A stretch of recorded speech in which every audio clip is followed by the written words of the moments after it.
નમસ્કાર મિત્રો, જય શ્રી કૃષ્ણ. સ્વાગત છે ફરી એક વખત આપનું આપણી યુટ્યુબ ચેનલ ભક્તિ કીર્તન સંગ્રહમાં. મિત્રો, આજના આ વિડીયોમાં આપણે નવરાત્રિના ચોથા દિવસે શક્તિના ચોથા સ્વરૂપ એવા દેવી કુષ્માંડા વિશે વાત કરવાના છીએ. તેમનો મંત્ર, સ્તુતિ, પ્રાર્થના, સ્તોત્ર પાઠ સાંભળીશું તથા તેમની કથા સાંભળીશું. તો અંત સુધી મારી સાથે જોડાયેલા રહેજો.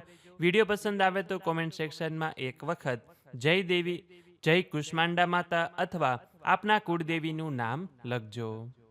તો આવો, હું આપનો જાજો સમય ન લેતા આપણે આ વિડીયોની શરૂઆત કરીએ. મિત્રો, નવરાત્રિના 9 દિવસ શક્તિના અલગ અલગ સ્વરૂપનું પૂજન કરવામાં આવે છે.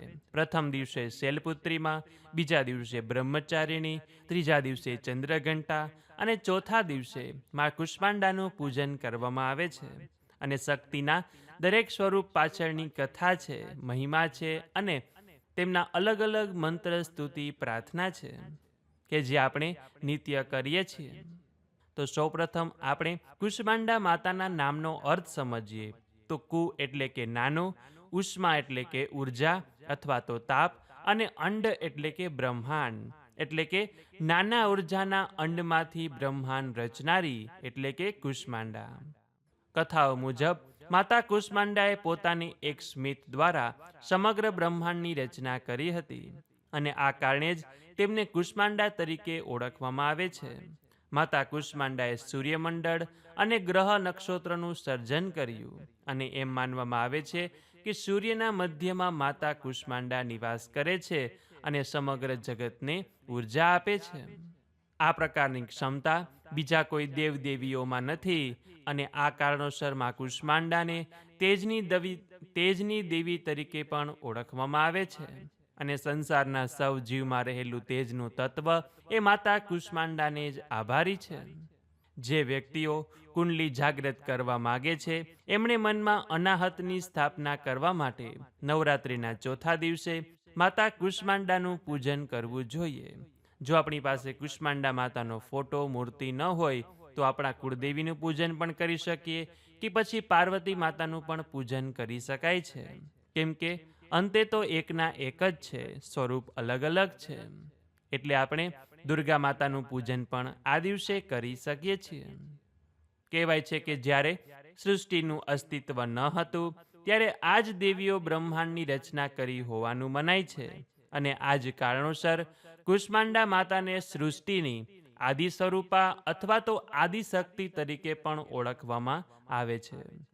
મા દુર્ગાએ અસુરના સંહાર માટે પણ કુષ્માંડા દેવીનું રૂપ ધારણ કર્યું હતું. એવું માનવામાં આવે છે કે જે લોકો સંતાન ઈચ્છે છે તેમણે મા કુષ્માંડાનું પૂજન કરવું જોઈએ. માતા કુષ્માંડાની પૂજા કરવાથી તેમની આ મનોકામના પૂર્ણ થાય છે તથા તેમની ઉપાસના કરવાથી વ્યક્તિના રોગ અને દુઃખનો પણ નાશ થાય છે. જેવી રીતે આપણે જોઈ શકીએ છીએ તેવી રીતે માતા કુષ્માંડાનું સ્વરૂપ ખૂબ જ દિવ્ય અને તેજસ્વી છે. તેઓ સિંહ પર આરૂઢ થયેલા છે અને અષ્ટભુજા છે એટલે કે 8 હાથ છે અને તેમના 8 હાથમાં કમંડળ, ધનુષ, બાણ, કમળ, અમૃત, કલશ, ચક્ર અને ગદા છે. અને એક હાથમાં તેઓ જપમાળા પણ ધારણ કરેલ છે. તેમના શરીરમાંથી પ્રકાશની કિરણો નીકળે છે કે જે સમગ્ર બ્રહ્માંડને પ્રકાશિત કરે છે. માતા કુષ્માંડાનું પૂજન કરવાથી ઉર્જા અને તાકાત મળે છે. રોગ અને દુઃખ દૂર થાય, તે વ્યક્તિમાં આત્મવિશ્વાસમાં વધારો થાય અને તે ધાર્મિક માર્ગ ઉપર આગળ વધે છે. તો આવો હવે આપણે કરીએ મા કુષ્માંડા માતાનો મંત્ર, પ્રાર્થના, સ્તુતિ, ધ્યાન અને સ્તોત્ર પાઠ. તો સૌપ્રથમ છે દેવી કુષ્માંડા માતાનો મંત્ર. ઓમ દેવી કુષ્માંડાયૈ નમઃ. એ પછી છે દેવી કુષ્માંડાની પ્રાર્થના. સુરાસમ પૂર્ણ કલશમ રુધિરાપ્લુતમેવ ચ દધાના હસ્તપદ્માભ્યામ કુષ્માંડા શુભદાસ્તુ મે. એ પછી કુષ્માંડા માતાની સ્તુતિ છે. યા દેવી સર્વભૂતેષુ કુષ્માંડા રૂપેણ સંસ્થિતા નમસ્તસ્યૈ નમસ્તસ્યૈ નમસ્તસ્યૈ નમો નમઃ. એ પછી કુષ્માંડા માતાનો ધ્યાન મંત્ર છે. વંદે વાંછિત કામાર્થે ચંદ્રાર્ધકૃત શેખરામ સિંહરૂઢા અષ્ટભુજા કુષ્માંડાય સશ્વિનીમ પાર્શ્વર્ભાનુનિભામ અનાહત સ્થિતામ ચતુર્થ દુર્ગા ત્રિનેત્રામ કમંડલુચાબાણ પદ્મસુધા કલશ્ચક્ર ગદા જપવટીધરામ પટાંબર પરિધાનામ કમનીયામ મૃદુહાસ્યાનાલંકાર ભૂષિતામ મંજીરહાર કેયુર કિંકિણી રત્નકુંડલમંડિતામ પ્રફુલ્લવદનામ ચારુચિબુકામ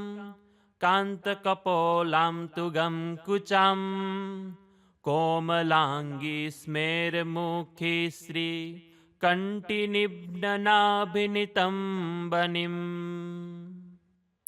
એ પછી કુષ્માંડા માતાનો સ્તોત્ર પાઠ છે. દુર્ગતિ નાશિની ત્વં હિ દરિદ્રાદિ વિનાશિનીમ જયંદા ધનદા કુષ્માંડે પ્રણમામ્યહમ.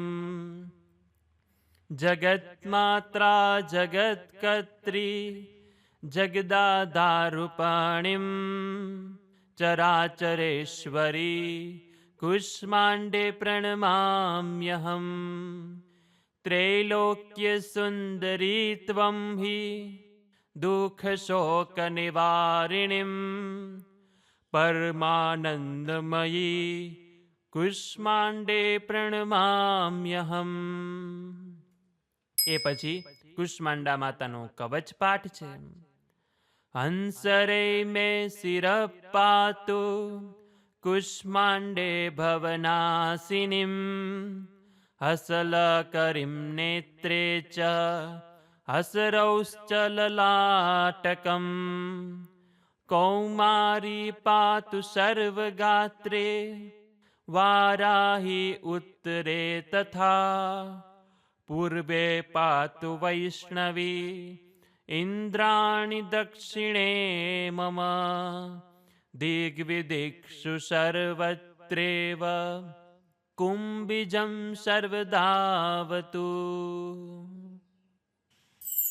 તો મિત્રો, આજે આપણે સાંભળ્યું નવરાત્રિના ચોથા દિવસે પૂજન કરવામાં આવતું કુષ્માંડા માતાનું મંત્ર સ્તુતિ પ્રાર્થના કથા વિશે.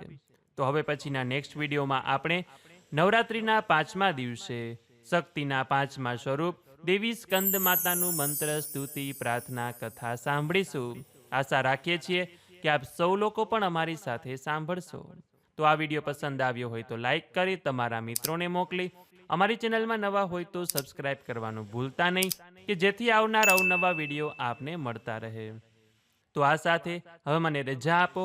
મળીશું ફરીથી એક નવા વિડીયોમાં. ત્યાં સુધી આપ સૌ લોકોને અમારી ચેનલના જય શ્રી કૃષ્ણ, જય માતાજી. મારી સાથે જોડાઈ રહેવા બદલ, મને સાંભળવા બદલ આપ સૌ લોકોનો ખૂબ ખૂબ આભાર.